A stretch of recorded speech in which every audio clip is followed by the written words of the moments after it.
Patrick, you want to tell us indeed. about these beautiful sunsets? Yeah, so if you enjoy looking at sunrises or sunsets, you probably noticed there's a little bit something odd about these sunsets.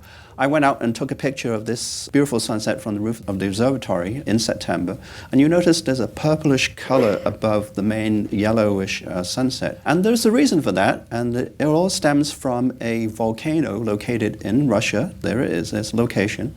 The volcano is called Ryukyu volcano, and it hasn't erupted since 1924, but on June 22nd, it erupted, and it was observed by the International Space Station and 2 Earth-observing satellites.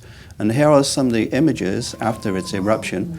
Spewed up a lot of dust and gas and sulfur dioxide up into the stratosphere, about 43 to about 53,000 feet. And the jet streams basically spread all of this ash and dust globally at that height. And we can see some more of the initial eruption.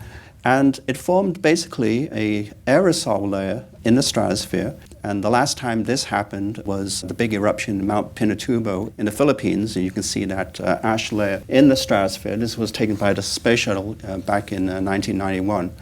We go to the last picture. I took this picture just a few days ago, and you can still see that purplish sunset.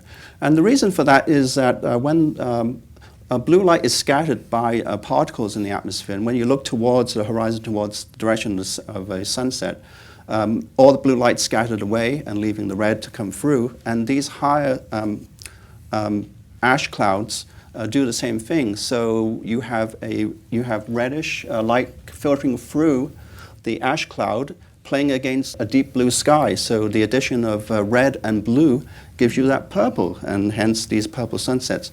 They won't last because eventually all the aerosols will filter out of the atmosphere and you will get our normal sunsets. But go out, enjoy your sunsets, and take a few photographs. You can get some beautiful photographs while it lasts.